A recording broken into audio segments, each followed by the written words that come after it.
Good morning, everybody. I think we can start with the first session of today. Hi, my name is Henry Roigas. I work for the NATO CCDCOE Law and Policy Branch.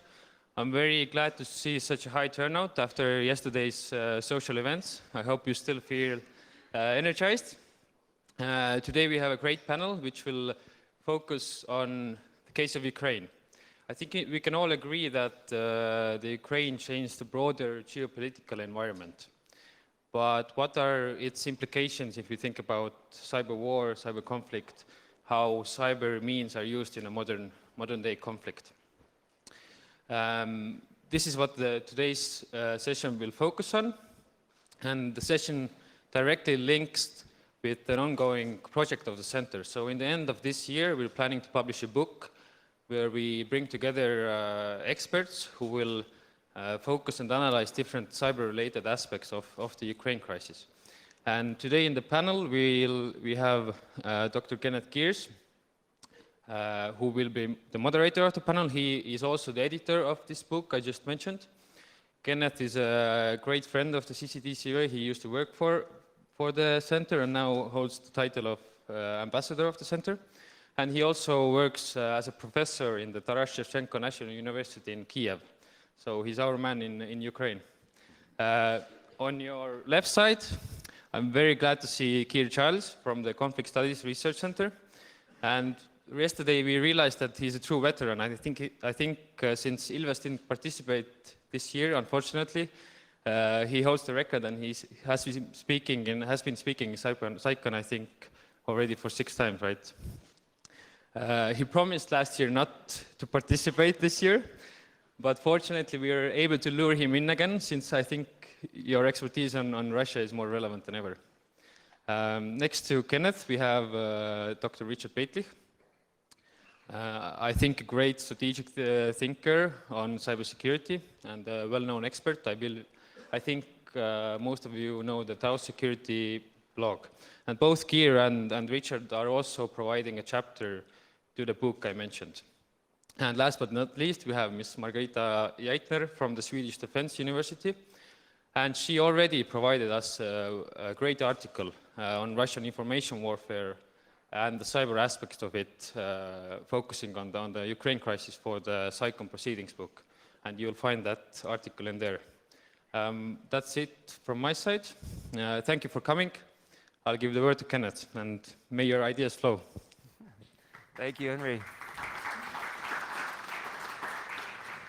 Yeah, so thank you. I'm so happy to be back. As some of you know, I was here in 2007, and as we began to think about what to do for the future, we in 2008 we said, well, let's do a conference, and so I couldn't be more pleased at the evolution of the event and the attention, and all of you, and just listening, for instance, at the party last night to all the conversations about cyber conflict, cybersecurity, et cetera, at the event. It's truly wonderful to see. So I'm living in Ukraine now, in Kiev, and doing some teaching and research there. And I was so pleased when the center asked if I might be interested in a research project looking at the use, or let's say the cyber dimension of the conflict. And so I got a tremendous response from truly a dream team of experts to write chapters for a book that, as Henry said, we'll publish in October. So right now we have 12 chapters. I think there'll be a couple of more. We only have 3 authors here, and so we'll take advantage specifically of their expertise. We won't try to cover everything. We also have, for instance, very technical chapters from Ukraine that will do log file analysis of specific attacks from CERT Ukraine, for example. And we have somebody who's going to do a first-hand account of what it was like to be on Maidan during the revolution and the kind of denial of service attacks and social media attacks that were seen. So, in Ukraine, as in most countries, there is a lot of attack and defense going on that rises naturally with periods of crisis and political events, simply like elections, let's say. And that certainly happened in Ukraine.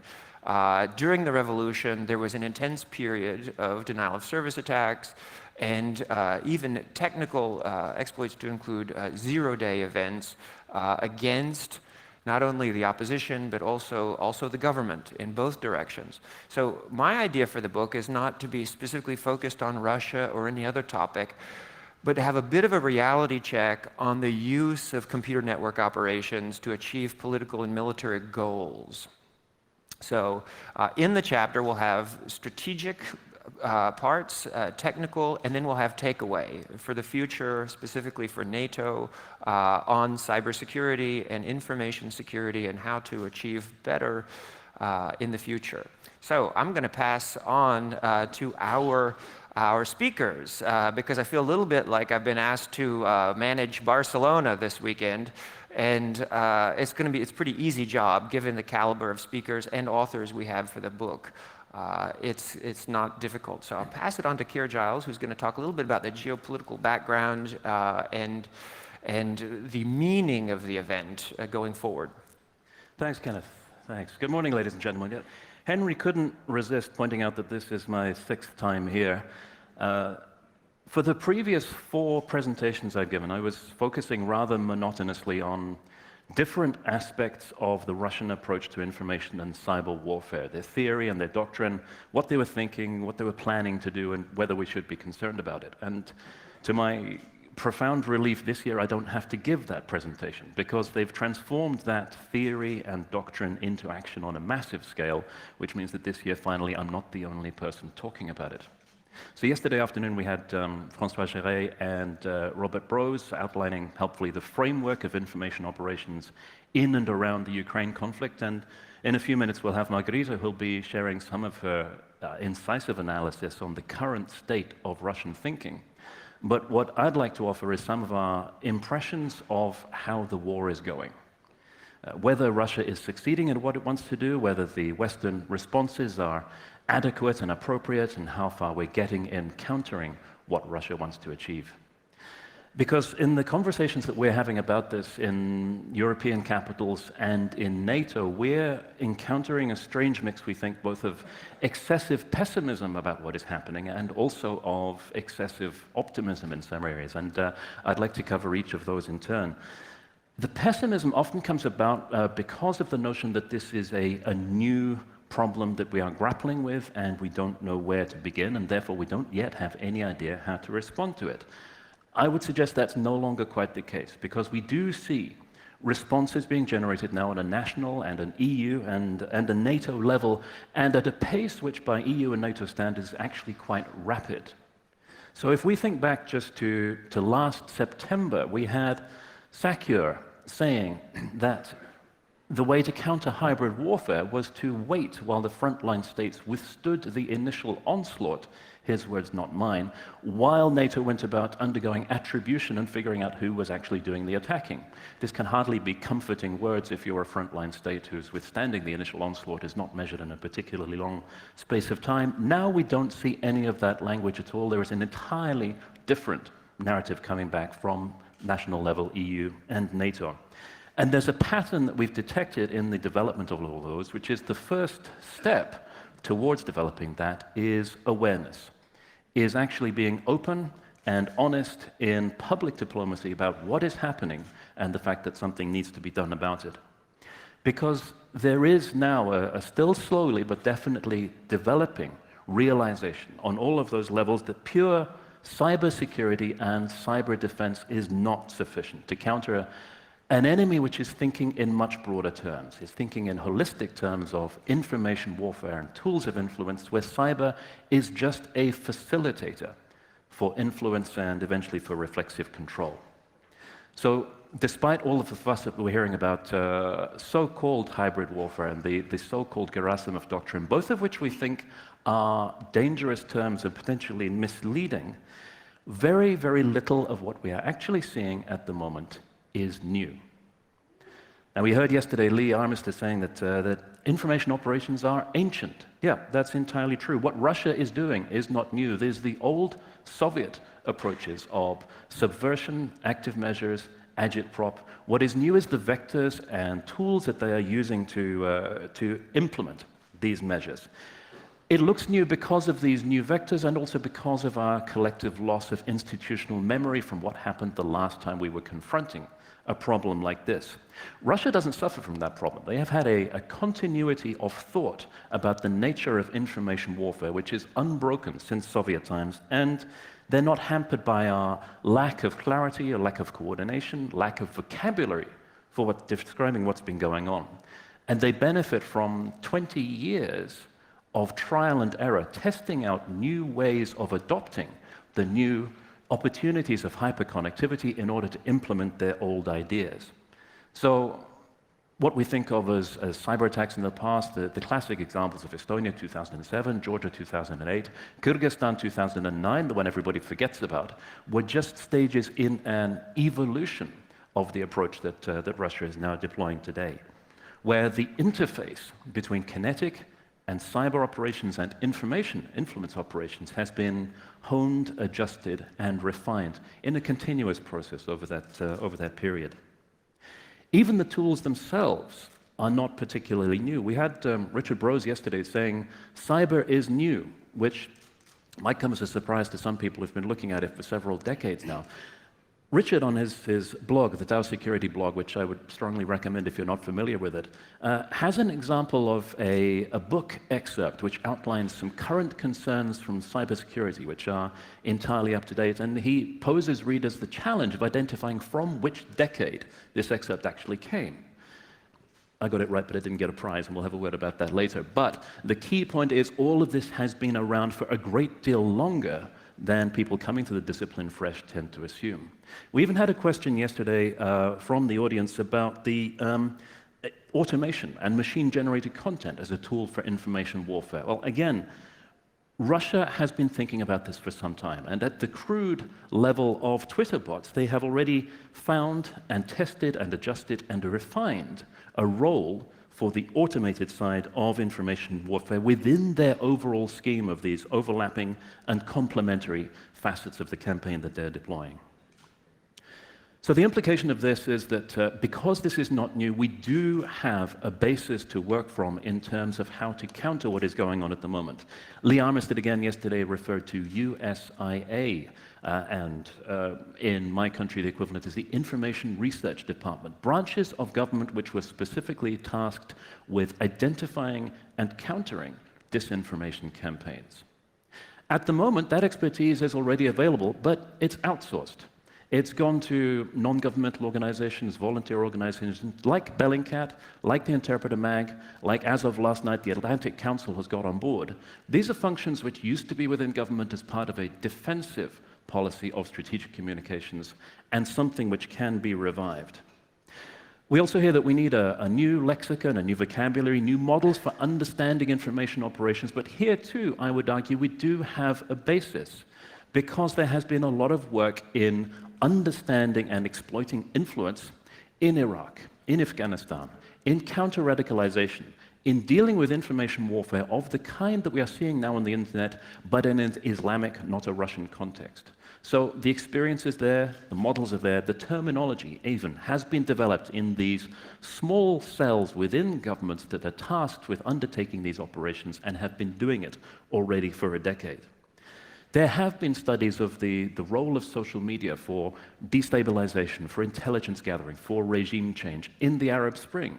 That got a lot more attention in Russia than it did in the West, but people have done this work already. There is something on which we can build in order to actually produce a coherent response to Russian information campaigning and defeat it. So that's why we don't agree so much with the pessimistic view. What about the optimism? Well, we still encounter the assumption over and over again that Russian information campaigning is failing because the disinformation is so crude and so obvious and cannot possibly take anybody in and is so easily discredited. The problem is this misunderstands the role and the purpose of this disinformation and what its eventual objective is. Because the campaigns, the way they work, and their objectives do not depend on convincing the Financial Times or the Economist to print Russian disinformation. It is an entirely different objective.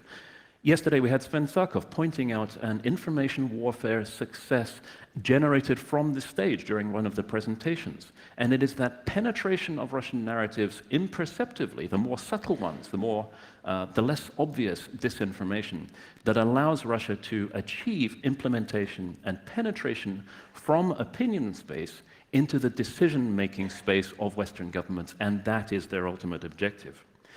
It is the means of achieving that transfer that we need to be aware of. We need to watch where the corrosion and the narratives penetrate into policy-forming space, because if once Russia does achieve a major change in the attitude of a single country within NATO, to the extent where if push came to shove and NATO needed to consider an Article 5 response, it would not get unanimity. This is the ultimate prize for Russia, and this would make all of the huge investment that they have made in information warfare over the past 2 decades worthwhile, many times over. For how they're going about it, I'll pass over to Margarita. Yes, you were actually very sufficient in your talk, but I would like to lift up a few things that you said, but I would like to accentuate, to begin with, that we're dealing with information, or Russians think they deal with information, both cognitive information and technical information. And by combining those two, unlike we do, we're at the cyber conference, we talk about data. We do not talk about cognitive information. Although we all take it in, and we all work with it, we do not think about the cognitive information. It's something for the other guys, it's not for the technology. The Russian approach of treating information as a whole has one significant advantage. And again, going back in Russian history of trying to influence its adversaries and its friends and allies. Well, Russia has no allies, but interests, as they say. The issue of reflexive control, or the theory of reflexive control. You can compare it a bit to the game theory in the West. The idea behind it is to influence my adversary by inserting information into his decision process, and by that, amending his decision to one that would be unfavorable for the adversary and favorable for me. If you have both entry points, the cognitive to the decision maker, if you change or amend the decision maker's situational picture and add to that the technical data that he receives from his control systems, for example, you can create a whole different reality for this decision maker. So you have two entry points, not only one. And you mentioned Gerasimov, I think. We have heard about Gerasimov yesterday. The Gerasimov doctrine came out in 2013, but it is basically not new, but a continuation of what Russia has been working on, under the perception that you do not war between militaries, but you war between societies. And the society has a great influence on the outcome of a struggle, of a political struggle. It's very, very Clausewitz, actually. So the Gerasimov doctrine, as we would call it, or sixth generation warfare, it assumes a whole-in struggle, including natural resources, economical warfare, lawfare, and influence operations are at the very bottom of it, very foundational. So you have information operations throughout the entire level of society. You try to influence the population, just as you try to influence the decision makers. And you try to destabilize systems, like the EU, like the individual states, and the NATO, obviously. Now, to put it in example, and I think Crimea is an excellent example of what the general idea is about, in terms of information, not at least. Crimea, the whole Crimea operation was actually perfect. It was perfectly timed, and that is very essential. Crimea has been under the Russian influence, or the Russian zone of influence, for a very long time. They have Russian television, they have Russian radio, they have Russian speakers there, they have very tight connections to Russia as such. And thus it is very easy to insert or actually maintain some kind of a Russian idea, pro-Russian idea. At the same time, during the beginning of 2014, and we're talking March and April, the information from Russia intensified while Russia did everything to shut off the peninsula. And then we have actually the geographical advantage for Russia in Crimea. It is really easy to cut off. How? Both kinetically and via cyber. So what I have seen and what my colleagues have seen is a focus on information. Use cyber not to destroy, but to regulate, to govern over information channels by attacking telecommunication infrastructure. At the same time, we have seen kinetic operations by just bluntly cutting cables. Also, information that we would not perceive as information, but just posting uniformed people in there who were both polite, friendly, and extremely professional. It's a show of force. It's a show of force to Kiev. We have this shiny armor, we have these professional soldiers, and at the same time showing the population, we're friendly, we're professional.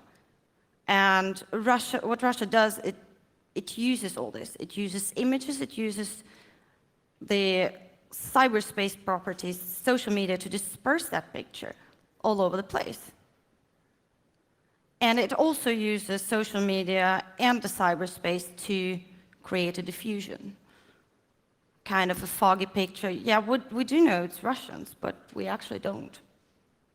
And it is in this gray zone where we cannot formulate a clear pictures that is where they win. And I was speaking at a cyber conference, a little bit back to cyber. What does cyber mean for Russian information warfare? Russians use the cyberspace both as a continuation and a reflection of the reality. And thus, cyber is very transformative to the information warfare.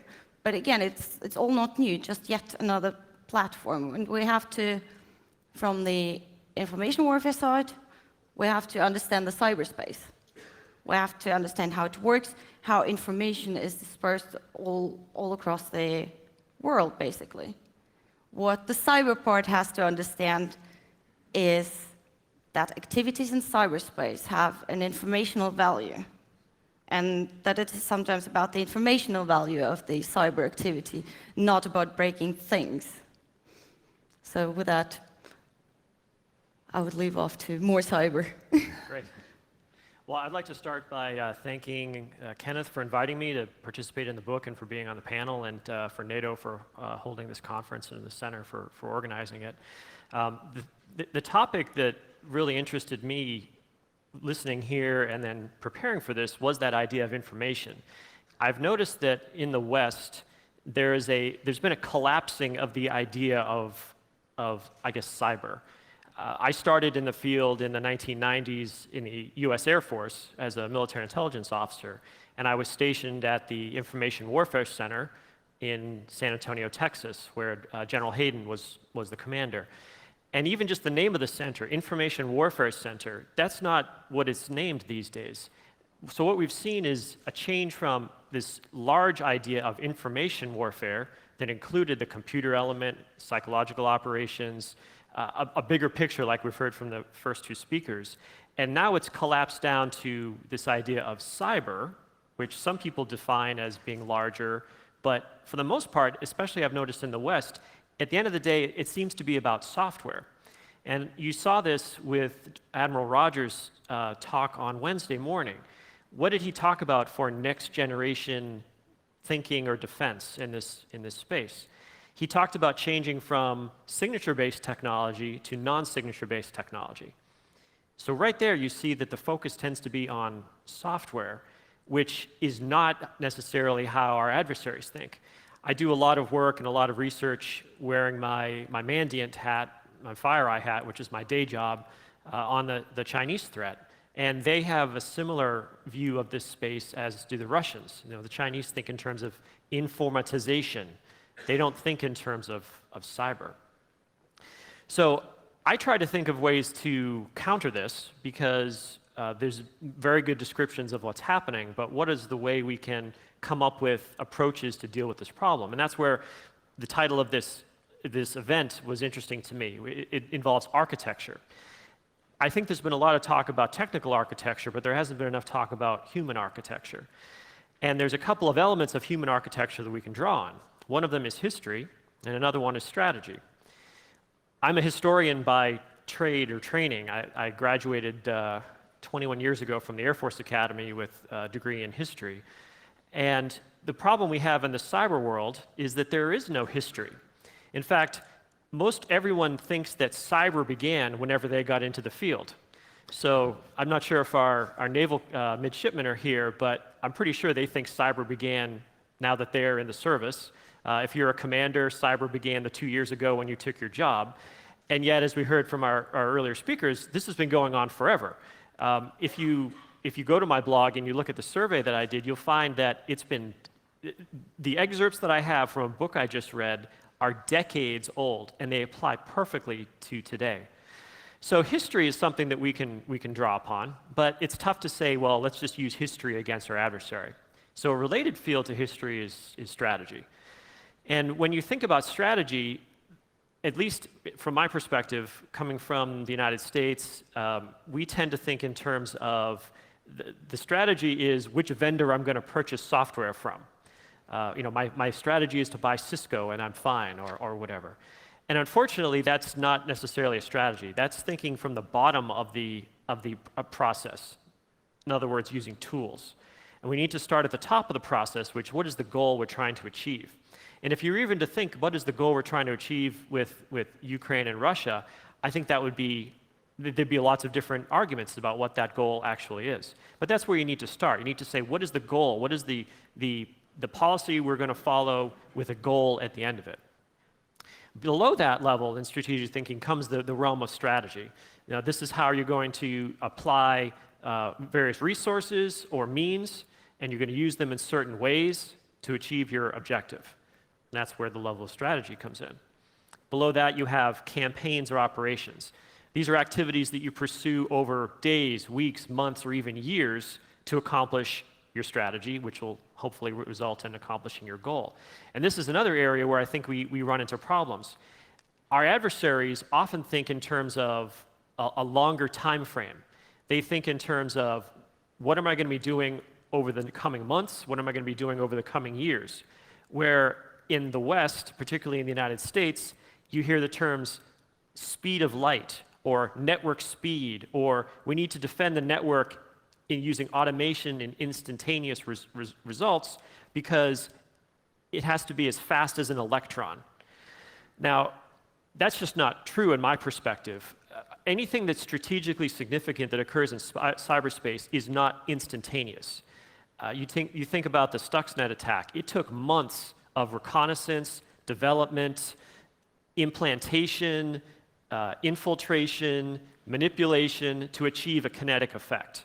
If at any time during that process the Iranians had discovered what was happening and had removed the malicious software, there would not have been that kinetic effect. So any strategically significant activity in cyberspace is going to take a long time. You could argue that denial of service maybe is something that you could turn on instantly and turn it down, but then the issue becomes, can you keep the target suppressed? You see the same thing with airfields. You can take out an airfield, but that effect is only as useful as how long the airfield can stay down. So policy, strategy, operations, then you come into tactics. Tactics are where you engage the adversary. This level of tactical thinking is something I think we're fairly good at the West, but there needs to be those other levels of support. And at the end of the day, you have the tools. What are the capabilities that we need, whether it's software or some other resource that we're going to use to implement the tactics and so forth. So what I would argue is, as we've seen in reports from organizations, and this gets into I can't remember who made the point, but a lot of this work on discovering what the adversary has been doing and publishing it has been released by private sector operators. You have companies like Looking Glass, which did its Operation Armageddon report, FireEye and Mandiant, which released APT 28, which talks about Russian actors, Trend Micro, which talked about Pawn Storm. And now last night, as was mentioned, the Atlantic Council report on hiding in plain sight. I watched the webcast on that last night, and I was amazed. The capabilities that exist in the private sector to do military-grade intelligence analysis is amazing. I'll give you an example from the report. The analysts, who as far as I could tell are all civilians, I don't know if they have any military training, but they use the same techniques I learned 20 years ago in Intel school. They took a look at blast craters in Ukraine that were photographed using Google Earth. They determined the size of the crater to determine what type of rocketry was used to create the crater. They determined the angles, the bearings that the rockets came in on using multiple craters, plotted back to where the launchers were, and given the estimate of what the target or what the weaponry was, they had a bearing and a distance. They then looked at the Google Earth imagery from those locations, saw that there were evidence of launchers at those locations. This is all using open source. I mean, everyone could do this today if you just wanted to look in Google Earth and look at the right places and did the analysis yourself. This is part of what some of us in the private sector call the revolution in private sector intelligence. Capabilities that are in the hands of the private sector that previously were only available to military audiences. So I would recommend just overall dealing with this issue that we turn to history, we turn to strategy, and those are some ways we could possibly counter what's happening in Ukraine and elsewhere.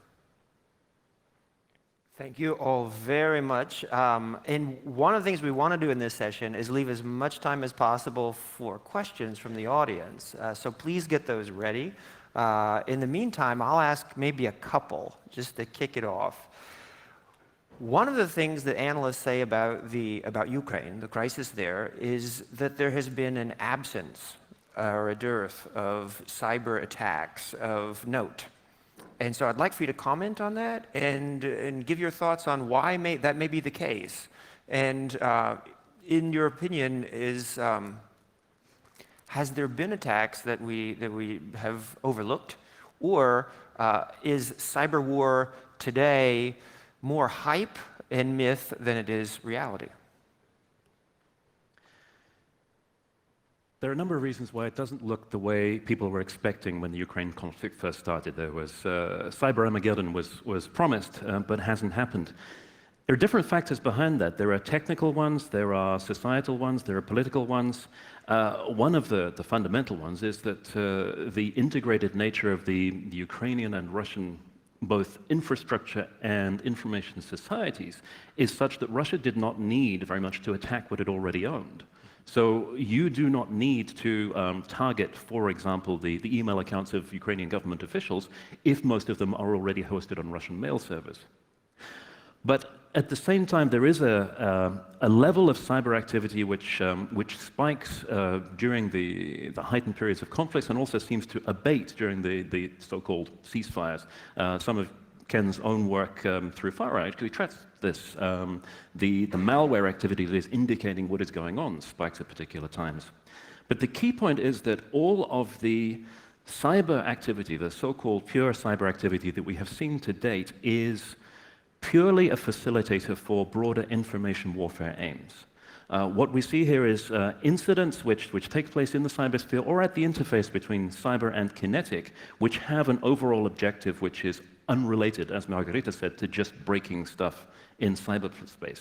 We've seen this right from the very beginning of the conflict, where you had Russian troops kicking in doors of the Simferopol IXP in order to take control of information space within Crimea. Back in 2008, 2009, after the Georgia War, when Russia was considering how to develop the so-called information troops, how to improve its performance in information warfare when combined with kinetic activities, there was a popular caricature in Russian media of how these folks would look. They would say, yes, we're going to have people parachuting in, iPads in hand. Well, look at Crimea, and now you see that that is actually happening. You have people on the very front lines, these polite people that we refer to, who have a knowledge of server rooms and know which fiber optic cables on the peninsula to actually cut in order to achieve their objective. Fast forward to a year, and still some of the most prominent cyber activity, hostile cyber activity from Russia that's going on, is specifically for an information warfare aim. If you look at the targeting of police officers and forensic investigators in the Netherlands, apparently unconnected to Ukraine, but with the aim of controlling, or at least preempting, the debate about the findings of the shooting down of MH17, which is a key point for Russia to actually dominate the narrative on. So all of these things are happening at various levels, but the point that was made earlier about this not being just limited to the cyber domain is absolutely fundamental, I think.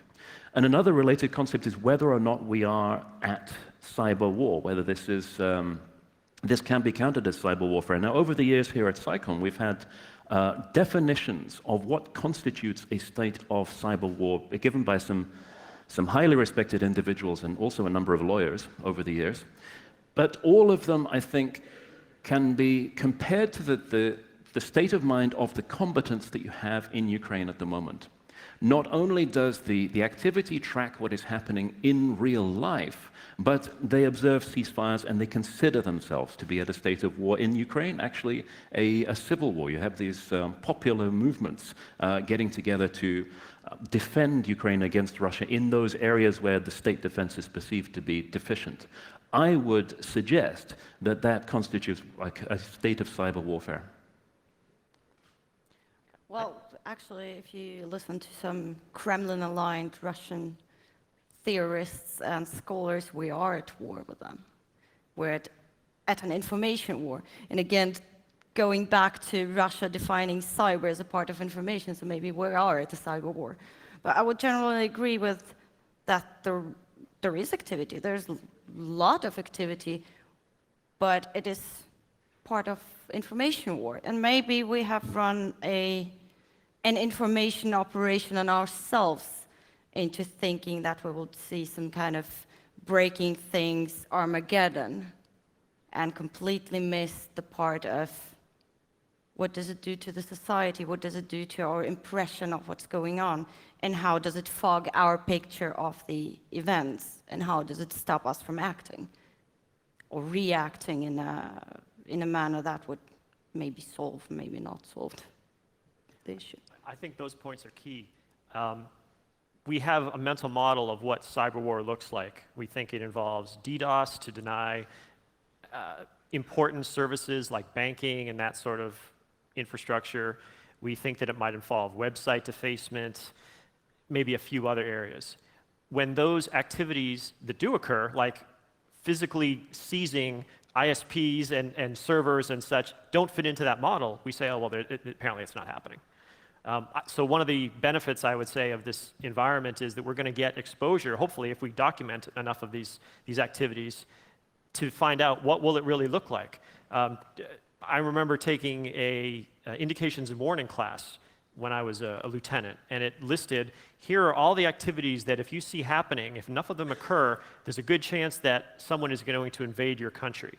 You know, they cancel leave, they mass troops, they change their radio frequencies. There's a whole list of activities that would occur because we've experienced this in the past. And so maybe we'll have a similar sort of improved definition of what it means to be in this state of conflict based on this one. In this case, we have perhaps a case of a major power and a minor power going at in conflict. How do you think it would be different if we had two major world powers in conflict? Do you think that then we might see cyber war take place, as in the movies? I think if Russia is conducting cyber and information operations outside the post-Soviet space where there is not that level of integration and pre-existing control, then yes, it's an entirely different game. That is an imponderable, how far they would go, to what extent they are concerned about retribution, and I would suggest that that is to a great extent. But the one thing that would be constant, indubitably, is the information component. They have honed and refined this to such an extent and are confident that by their own criteria of success, it is an effective tool, that we will see that in future conflict wherever it happens. I think it depends on the goal of the conflict. If the goal is to coerce the other side to accomplish a certain goal, then if you're not achieving that, you're going to see ratcheting up of the effects. So you're going to start out with activities that people would probably not object to, and then go a little bit farther, and then a little bit farther, and a little bit farther. And then if your own state is at risk, then you'll see the gloves come off, and you'll see the attacks on the power sector. And you're not going to start out, for example, going after the financial sector, because let's just say with the United States. You take down the United States financial sector, you take down the world economy, and that doesn't benefit anyone. But if it's the existence of your state that's at risk, you're going to do whatever you have to do. So that's what I would expect if you got to two great powers and the conflict rose to a certain level of risk for one of them. I think it's a good thing to think modularly. They would still do all the things that they do now in the information space, information war, but they would take it a step further. The advantage they have is the integration of theoretically integrating economic warfare into the whole concept, and information warfare into the whole concept, and cyber into the whole concept. So before actually taking an informational action or a cyber action, you have at least this barrier of looking at what would it do on the other ends, and those other bits. But that's Russia. So I'm going to ask just one more question, then pass it to the floor. So please get your hands and questions ready. One of the things it seems like over time is that it's harder to attack infrastructure, as in maybe the 80s and 90s, when teenagers in the United States were able to successfully attack the Pentagon, right? That's harder because infrastructure is more resilient and we have professional cyber defense staff. But today we have social media, and each of us has a smartphone computer, supercomputer in our pocket, right? So the attack space is quite different in that if you want to target even an intelligence agency or a military or the White House, you can go after its people, right? Because they all have internet connections and multiple social media accounts. So I was wondering if you could comment, in the age of social media, in the age of ubiquitous computing and near infinite processing power and storage in our pockets, is it perhaps that this effects-based strategy that a nation-state might be able to undertake with military intelligence organizations able to achieve its aims by targeting very precisely people? And that it's harder, perhaps, to pin down a cyber attack because the main server is not going down at a large organization, but through espionage and manipulation on a tactical level, on a personal level, is social media sort of opened up cyber warfare on a societal level? Absolutely, and I think it happens at all different levels, from exploiting somebody's social media profile in order to set up a spear phishing attack because of the amount of information you can actually generate from individuals whose level of threat awareness is not sufficient that they actually observe OPSEC in their social media postings, right down to the carpet bombing attack of targeting an entire population with information operations to influence mass consciousness, and of that, the intelligence community and the decision makers are a part, because in our Western societies, those people and also to some extent our leaders are receiving much the same information flows as society at large. And Russia is using all of those vectors. It is happening right now at the moment. They are specifically targeting the vulnerabilities that they have identified in Western liberal democratic societies, and media and leadership. Each one of them, they are playing off in order to achieve leverage on the information processes and on the decision-making processes that we have. Just a quick point on the social media aspect. Three quick case studies.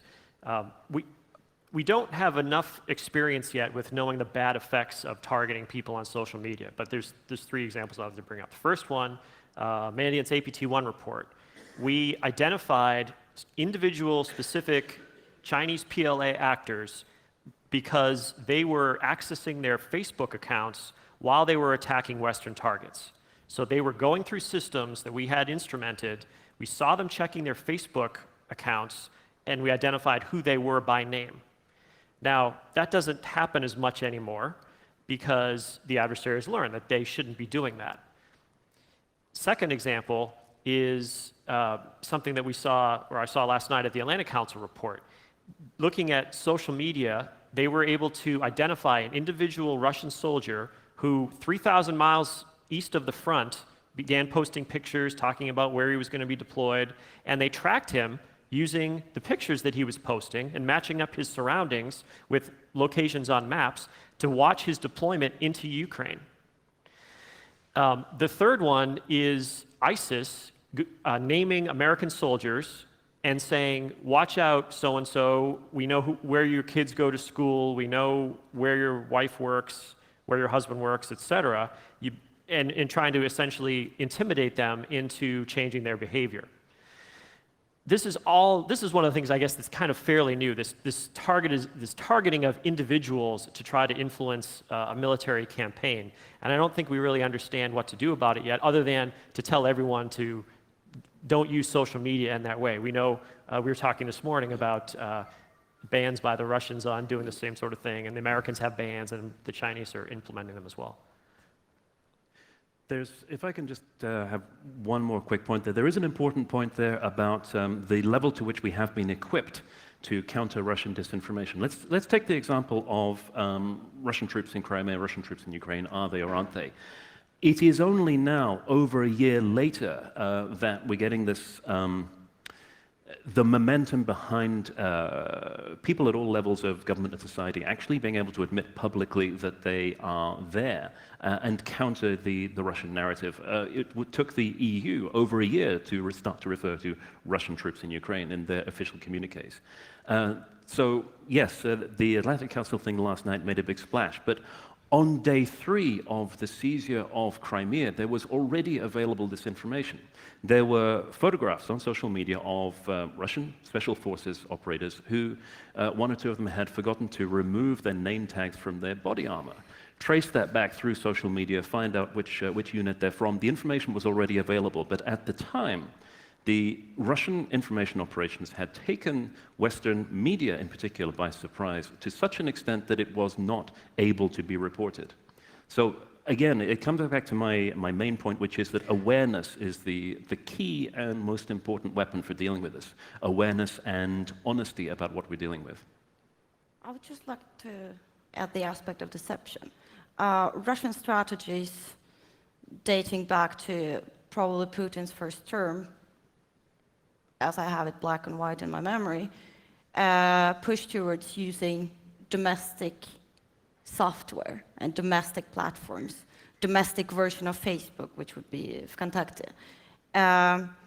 We should not trick ourselves into thinking that social media is the new perfect open source intelligence tool, because if we think that all those things are correct, we might fall into the deception trick, because you can just as well post pictures, especially when you have a platform like Vkontakte, and if you have servers in Russia, if you have everything, all of that domestically, you can create a completely different picture. And you would look at Facebook and say, well, this is Facebook, and we have sort of control over what is there and the authenticity of what is on Facebook, but we do not have that when it comes to stuff that is, for example, in Russia. And it's just, yeah, it's about awareness. We should not trick ourselves into thinking like, wow, this is this cool new thing, and we can do everything with that. That's a great point. This can't be a static engagement. We have to realize they're going to adapt, and their new campaign could be putting out false information on their platforms and saying, well, look, you used this very same thing to show it, so why don't you trust it now? Margarita, would you like to comment on the language aspect? For example, I assume most Western intelligence analysts do not speak Russian. What sort of obstacle does that pose to understanding what is happening? I hope they actually do. On the other hand, it is really difficult to, at least I think so, to get a grasp of the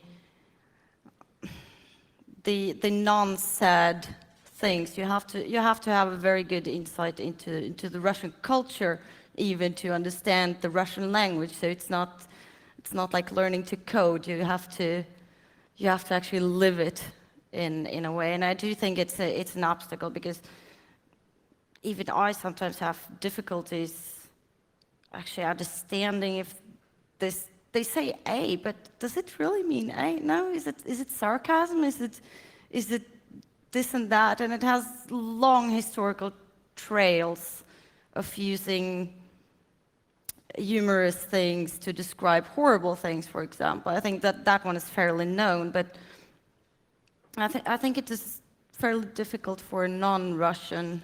You have to have a good sound understanding of history, especially. The capability deficit in terms of language and analytical capacity and intelligence and counterintelligence is a huge problem as far as we can see. We have been saying for some time that the erosion of the capacity that used to exist in NATO capitals for understanding and predicting Russia is a huge problem. Now, we get a bit tired of saying that, and of course we would say that because we do it for a living, so it's good for business for us. But we now have no fewer than 3 separate British parliamentary committee reports saying that problem, that hollowing out of the ability to understand and forecast Russia, is what got us and the EU into this problem in the first place. So it is important to start some time ago, regenerating that capacity to not just translate, but also decode what the Russians are saying, as Margarita was explaining. Okay, well, I would love to move to the floor into your question. So perhaps you could say your name and where you're from, and give us your question. Thanks. I have a question right here in front. Thank you. Thank you very much. Yes. Thank you for all of your presentations. My name is Kubo Mačák. I teach international law at the University of Exeter in the UK. Could you perhaps comment on the issue of attribution in the context of the Ukrainian conflict? And what I mean by that, what standard of evidence do you think is necessary for successful attribution of conduct in cyberspace in the specific circumstances of the Ukrainian context? And would you say that the standard is different when it comes to making policy decisions and when it comes to assigning legal responsibility? And if the standard is different, do you see it met in the operational circumstances of the Ukrainian conflict? Thank you. Well, I can make a general point about attribution. Attribution is probably the hottest topic in information security in my field. The attribution, well, first thing I need to mention is my professor at King's College London, Thomas Ridd, and one of his PhD students, Ben Buchanan, wrote the piece on attribution in cyberspace. So just look up attribution, Thomas Ridd, you'll find his paper. It's the best piece out there. And one of the points he makes in his paper is that attribution is a function of what's at stake. In other words, if you have some minor defacement of a pet store's website, who cares who did it? No one's going to spend the time to figure out who actually defaced some poor small business owner's website. But if you have a major activity, like the virtual destruction of the computer infrastructure at Sony Pictures Entertainment, that rises, and then the subsequent physical intimidation of the American population, you're going to have all elements of the US government applied to attribution.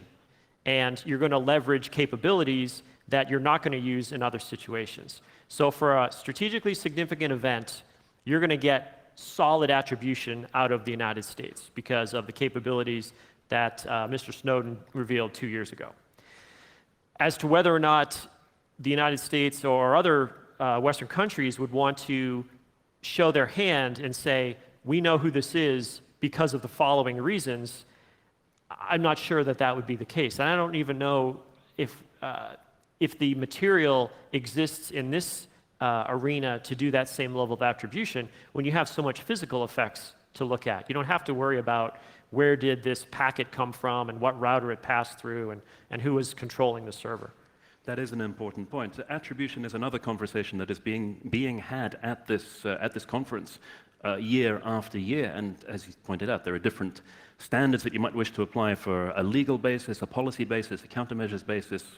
But the point with tying it back into the conflict in Ukraine is it's largely irrelevant, because you do not need, in most of these cases, to know, to prove, rather, where it is coming from, in order to know where it is coming from and to do something about it. I think it is a bit like with the green man, little green man in Crimea. You can draw a parallel there. Sometimes you want to show off that it was you, like Cyberberkut has been doing. They've been really vocal about it being them with a message we're hacktivists, that message. And they want to push it through because it has an informational value. It has an influence bit in there more than actually doing anything. So you want to scare, you want to show off your capabilities. You want to warn, we do have the capabilities. Yeah, and remember in 2007, relative to Estonia, not only were there these DDoS attacks, but the Estonian ambassador in Moscow was attacked physically. Chocolate shipments were canceled to Russia. There was a whole story around it that kind of helped to build a picture that at the end of the day for the national security decision maker is going to be based probably on a preponderance of evidence rather than proof. Another question? Yes, just here. Hi, Jean Koshenda from Cisco. I want to first make sure I understand what you're describing. That you're saying, I think, that cyber attacks themselves are a means for achieving information warfare. And in order... Oh, sorry. Okay, sorry. Going back, I want to make sure I understand what you're saying, that cyber, things like DDoS attacks and malware and so forth, are a way to achieve information warfare objectives. In order to understand those, you need to look at what are the objectives of the actors. Okay, so I first want to make sure that I understand that correctly. And then second, if that's the case, then is there a predictive, can we predict, assuming that objectives in the Ukraine situation, the Russian situation may be preventing unanimity on sanctions or allowing the Donbass region to become a frozen conflict, can we then infer what might happen next? I think that's a very good summary of what we're trying to get across. Yes, the point is that what we are now seeing is the implementation of the Russian view of information warfare as an undivided whole, where cyber is just the technical representation of information, and it's the information itself which is important. If you look at Russian discussion of cyber warfare, they didn't even have their own word for it. They would just translate kiber, and that would be a way of describing Western concepts of cyber as a standalone entity. And that gives the context for where we see all of the visible cyber activity being just for the information warfare aims. Now, with that in mind, can we predict what's going to happen next? Up to a point, yes, because we do know what the range of desired Russian outcomes are. We can see paths that they might take to actually reach those objectives. We cannot predict everything, of course, because Russia does have the initiative in information warfare for some very simple reasons. As Peter Pomerantsev said here in Tallinn just a month ago, they will have the initiative because they can make stuff up. They can just decide as they go along which particular entirely fictitious information narrative they're going to push. However, to some extent we can preempt that, but that again comes back to this point about regenerating the capacity for understanding Russia within not just non-governmental organizations, but actually within governments. We used to be able to do this, we've forgotten how. Well, just to address the first portion, yes, they're using cyber activity primarily for information warfare, but I would guesstimating their capabilities. I think if they want to break things, if they need to break things, they're going to do it. So cyber is not just information warfare, but so far, very much of that has been information warfare and retrieving information from Ukraine and elsewhere. So that for that part.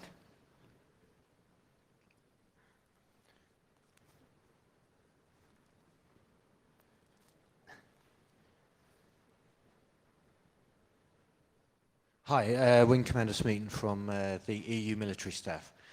Is it possible that the Western dominance of organisations like the UN, arguable dominance of organisations like the UN, has led us to characterise conflict in a certain way, so that if an actor, in this case Russia, is able to achieve its ends, taking over territory, in a way that doesn't cross the threshold of what the UN and the international community have characterised as being conflict, they're able to effectively get away with it and consolidate the progress they've made to date?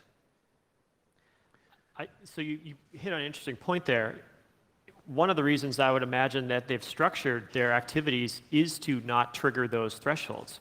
If it were declared state of war with troops bearing their standards and saying who they are, and they're going into foreign territory, that's clearly forbidden under the UN Charter. If, however, they spin the narrative as this is a local uprising, we are protecting human rights, we are working for the benefit of these people to protect them from these horrible fascists, or however they want to spin it, then they've used that construct that the UN created to their advantage. So I think there is clearly a reason why they've structured it the way they have. The UN is a fascinating example because for decades, Russia has been very insistent on the role of the UN as the ultimate arbiter. They said nothing without UN approval. So yes, to some extent you could perceive a Western domination there in terms of defining conflict, but Russia, of course, was very conscious of its own veto against any UN decision. Now, there's been a shift in the attitude of Russia towards that role of the UN recently. They are still saying that, in particular, the Tallinn Manual, the first edition of the Tallinn Manual, is dangerous because it subverts the UN's role in being that arbiter of conflict. They say this is actually eroding that role. But at the same time, they learned from the UN resolution on Libya that actually they're not all they made out to be. They were deeply disappointed after abstaining on the Libya that the resolution was then, as they saw it, subverted, adapted, undermined to achieve entirely different aims. And that feeds into I'm not going to call it the Gerasimov doctrine, into the presentation by Gerasimov at the beginning of 2013 about the new way of Western warfare. They say, this is not us that is changing how international law applies, is ignoring it on occasion. This is actually the West, and we are learning from them. So yes, there's a definite shift underway, still ongoing, in Russian thinking about how exactly international law applies and how it should now be exploited. I agree. I think also that might apply with cyber attacks or computer network operations, in that if you keep them below a certain threshold, then you may stay off the radar of somebody who could do attribution or retaliation. I was at a recent international cybersecurity conference, and it wasn't a US official, but it was a senior official from a big country.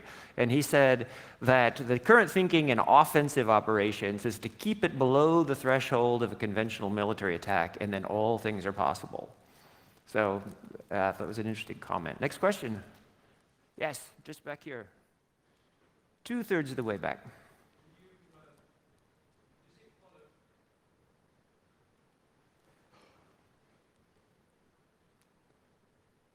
raise the volume. Does it follow from what you've been saying that... sorry, yes, right, I'll now drop the volume. Does it follow from what you've been saying that the only effective way of countering the Russian approach is to adopt it? And if that's the case, would you imagine that there has to be a certain level of severity of situation for that to become an acceptable policy? I do not think that copying what our Russians are doing is a good idea, just because we're different societies. I hope we weren't giving that impression. It is as true now as it was when George Kennan wrote his long telegram in 1949 that the worst possible thing that can happen when trying to cope with Russia is that we become like those we're coping with. There is a fundamental conflict of concepts. There's a basic asymmetry in terms of the role of the truth in information warfare. We've heard time and again from leadership figures in the West that our main weapon in dealing with this is to stick to the truth. Whereas if you go back to the Moscow International Security Conference, May, not this year, but last year, you had Nikolai Bardyuzhev, the CSTO, saying very plainly, in information warfare, the side that tells the truth loses. No, we cannot adopt the Russian tactics. We cannot answer the disinformation with disinformation and propaganda, but we just have to be a great deal smarter and work a great deal harder, just as we did during the Cold War, in order to effectively counter it. I have a slightly different take. I think that there's some elements of what they do that we might be able to leverage for our benefit. An example of that is reflexive control, as Margarita mentioned a little bit earlier. We did have a concept of reflexive control, and we used it, except it was framed as competitive strategies. In other words, are there things that we can do to trigger a response in our adversary that's actually beneficial to us, and the adversary feels like they have no choice but to follow that path? This is an area where we could learn a lot from our adversaries. The Russians obviously have been using it against us, but Osama bin Laden did the same exact thing. He decides to attack Western targets because he wants an invasion of the Holy Land, which will then cause not only an uprising that potentially UBL could control, but eventually would bankrupt the West. Now, he didn't count on the Fed holding interest rates so low and our ability to sustain ever more trillions of dollars of debt, but that's another example of reflexive control that was used against us. So I feel like, at the very least, we need to recognize when this is happening and not fall for it, and perhaps we could learn a little bit from that and maybe find situations where we could get the adversary to do our bidding, even though they don't realize that we're practicing reflexive control against them. So it is about awareness, as Skier said previously, not in this answer. It is about awareness of what they're doing and how they're doing it, and a good idea of how that affects us from their perspective and from our perspective. Yeah, there's a dominant narrative in military thinking that says if you are high-tech, if you are fast, and if you are offense-minded, you will win. Now, that's true of a short tactical engagement, like breaking a lot of stuff and not worrying about the consequences. But that doesn't work in any other situation. Anything beyond that, we're very bad at. So we do need to learn from what the other side is doing in terms of thinking more longer term, thinking in terms of not just offense, but of defense, and then using, not just relying on highly technical approaches.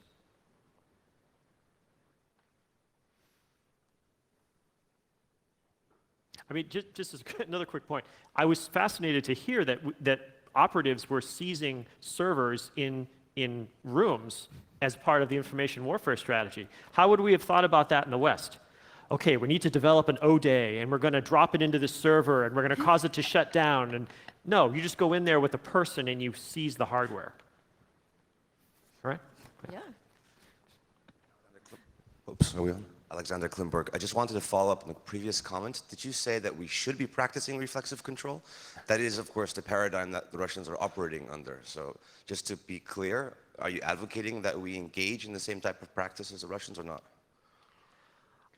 So there's a wonderful book called Competitive Strategies, edited by Thomas Mankin.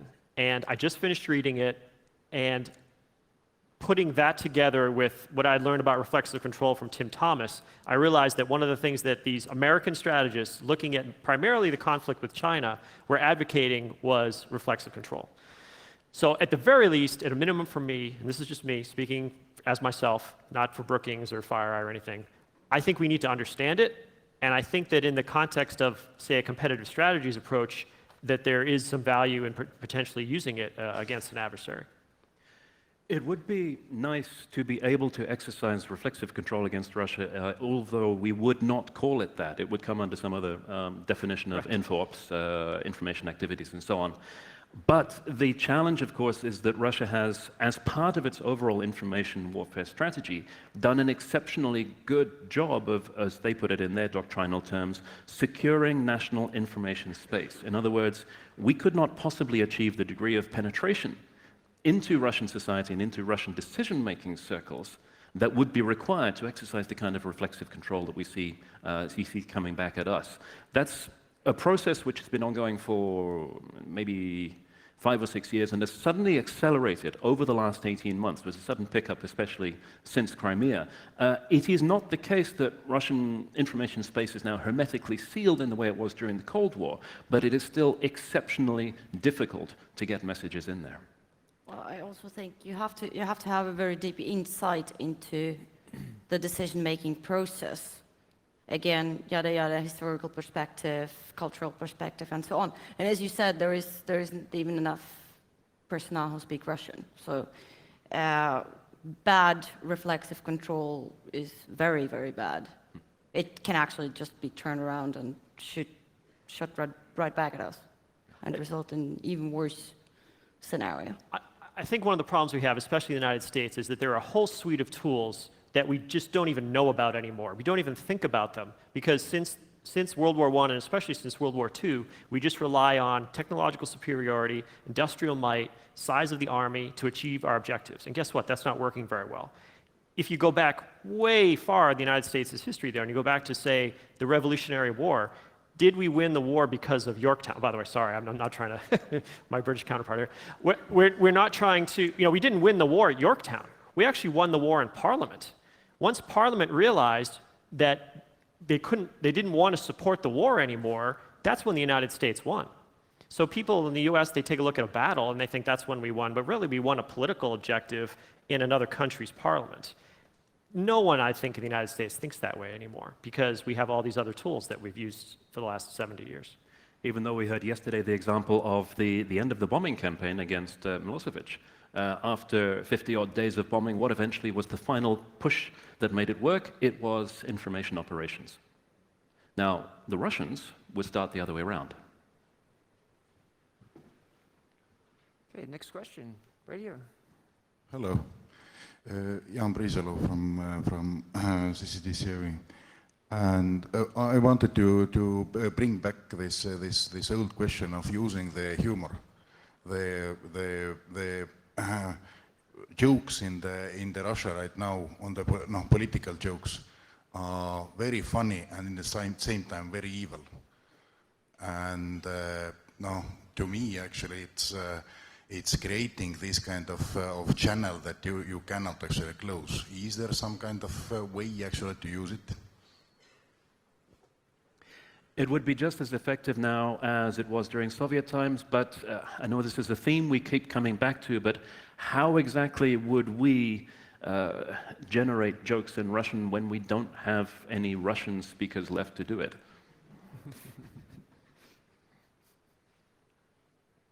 Hi. You have a question right here. If you could turn back the clock, based on what you know now of the crisis in the Ukraine, can you point to any specific moments that we could have redefined to defeat the threat by applying the lessons that obviously it's taken years to gather?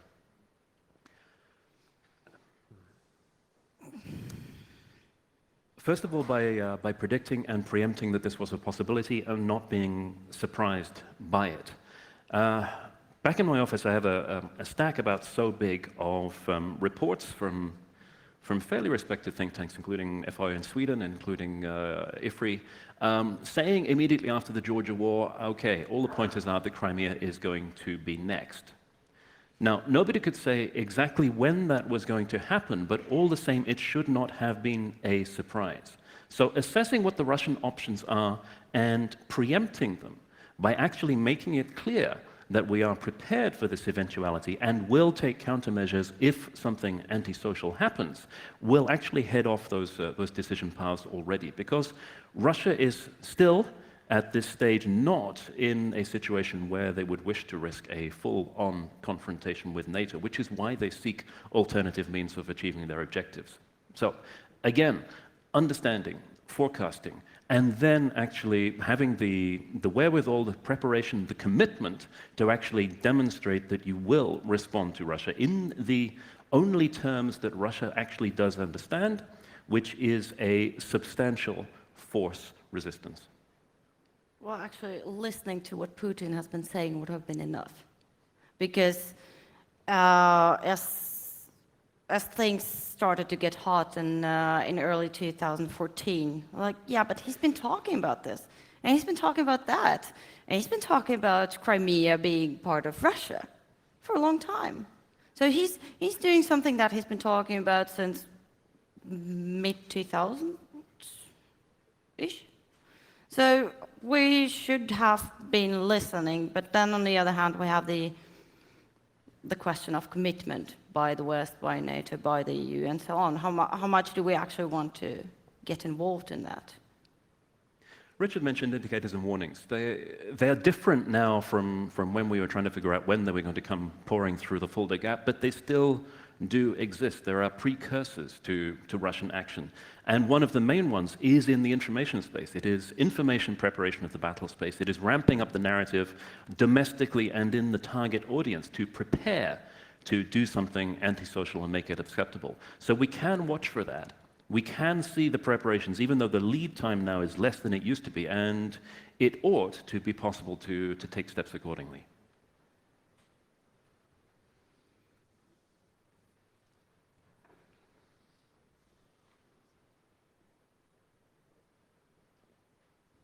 Midshipman Nicholas Coe from the Naval Academy. It seems like they kind of waged this black ops war where they put in soldiers without attribution to a specific country and invaded a sovereign nation. But should the thresholds for international involvement be lowered or adjusted for this?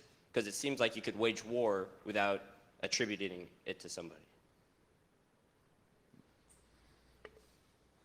Some of it, I think, a little bit is this discussion of having gone in baby steps into this war.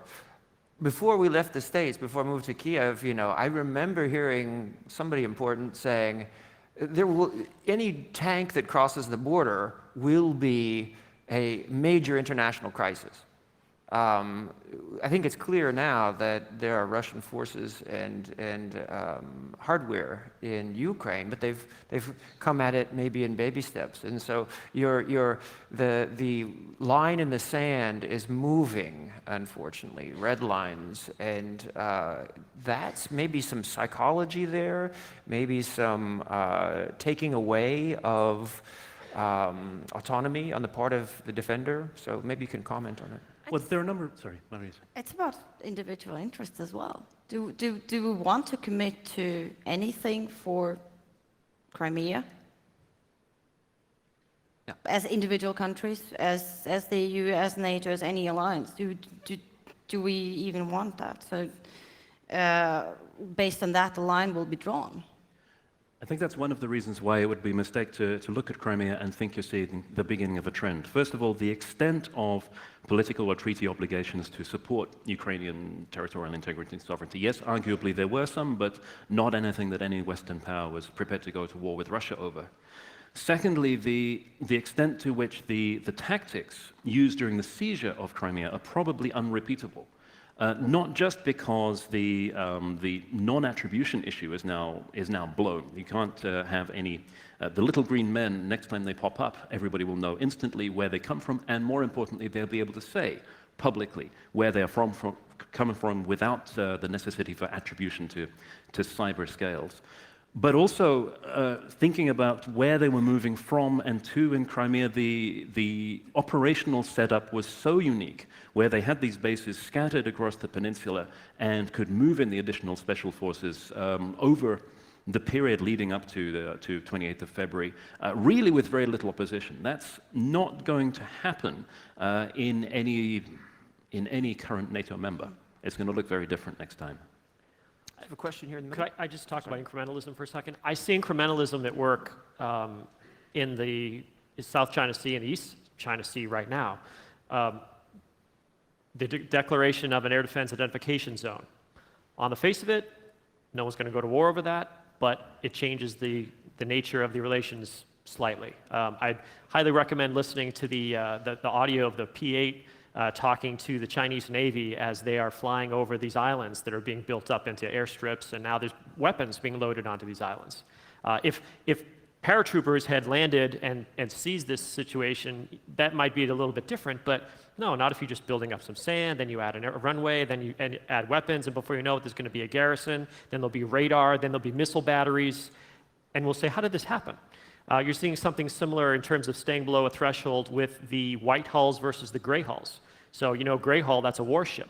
So the Chinese don't want to put a bunch of warships in those areas, so what do? They're building 10,000, I'm sorry, what's the measure you guys use? Anyway, they're building giant Coast Guard cutters that have white hulls, and they're putting them all over the place, because they know if they were to put warships there, that would trigger a different response from the Japanese and the Philippines and that sort of thing. So instead, they put Coast Guard cutters that are, for all intents and purposes, naval warships.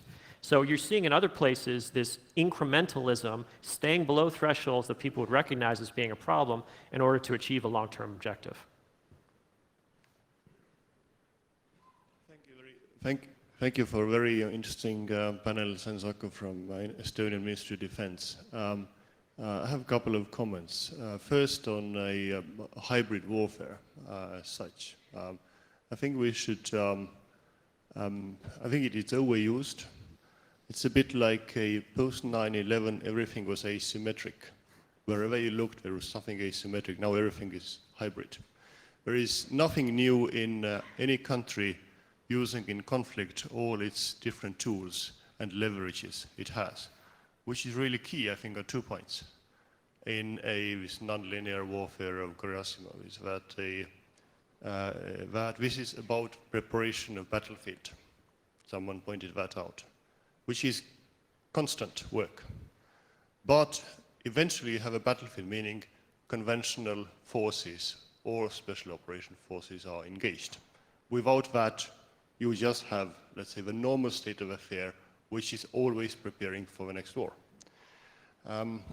Then the second is about the other feature, which is very often talked about, this hybrid war, is the deniability that a country, in this case Russian Federation, is denying its very clear military involvement in the conflict. Well, let's have a look at the history, and one Russian military experts, Pavel Felgenauer, wrote a piece, I think 10 years ago, about Soviet Union's secret military deployments. Soviet Union sent thousands of soldiers to Spanish Civil War, denied that. There were 238 Soviet aircraft taken down in a Korean War, no official involvement of Soviet Union there. There were huge amount of anti-aircraft, ground-to-air battery people in Vietnam War, denied. 12,000 Soviet military personnel in Egypt in the 70s, denied by Soviet Union, and so forth. We can continue the list. By the way, in 1979, when the Soviet takeover of Afghanistan started, the first special operation forces landing, they were using Afghan uniforms, for example, and so forth, without, Soviet insignia. So again, there is nothing new in that, just we have forgotten the old things. Third comment is about, I think this is one of the recurring themes in this panel, is that we have lost the ability to understand Russia. We do not know Russian language and we do not know Russian culture. Of course, we have to now distinguish what we mean by we. For example, I come from a country where we know Russia, we know Russian language, at least people older than myself do. We have a huge number of very good Russian specialists, many of them ethnic Russians or Ukrainians. And I think if you look at back now, run up to a war in Georgia, war in Ukraine, those things were not that a strategic shock for us here and to most of our allies. The problem was that we were not listened to and we were considered paranoid. Now recently, Jonathan Isle, I think a year ago at Rosie, he wrote an article basically where we considered the Balts to be paranoid, but now we have to admit we were naive. Thank you. Thank you for that comment. We have just 3 minutes left, so I think one final question that I would like to ask, because I think we have some NATO officials here, and we're all from many different countries, really seeking to find common ground on defense and alliance work together. So I want to ask a little bit about what about alliance in cyberspace? And do you have any recommendations specifically for that and for NATO? So what do you advise NATO on what the takeaway is, or from your experience, how to improve information in cybersecurity at NATO, whether it's citizen hackers or zero-day library or do nothing, but as Obama says, don't do anything stupid. Please. Well, there's quite a long wish list to fit into 2 minutes and 9 seconds. All right, one very vague thing, one quite specific thing.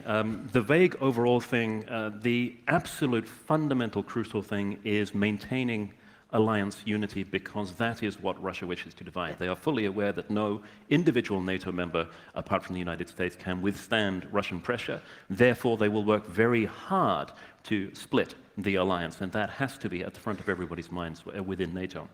The specific thing, coming back to one of the points that Sven made, we have advocated for a long time as part of this erosion of capability, leveraging the expertise that does exist in the frontline states in those places which are sufficiently close to Russia, that the threat perception is well enough developed that they do still throw a small amount of money and a large amount of talented people at understanding Russia. The expertise is there, and it ought to be more broadly exploited, both on a bilateral basis and within the alliance. Okay, I would second the importance of keeping the alliance together for the NATO and for the EU. What I would like to add to that this cohesion has to happen at various levels of the society. So I guess we all remember the NSA and the reaction from Germany, from the German society. Disregard the government. Look at how society is reacting, because it is a target for anything that is trying to break up the alliance. And lastly, Germany is a democratic society, and it is the bottom, that is the society that is electing the government officials who are able to keep it together. So that would be from my point. Richard, final word. Final word, just from a cyber perspective, if you're going to talk about being secure, you need to define that. And one way to define that is with metrics. So for example, you might consider yourself secure if you can identify actors who have infiltrated your networks within a set time frame. The metric I had at General Electric when I ran the incident response team there was 1 hour. So we considered ourselves to be fairly secure if within an hour we could identify an intrusion and deal with the actor. So come up with those metrics for what it means to be secure, and then see how you're doing. And then target your investment and your improvements in the areas that will improve your metrics.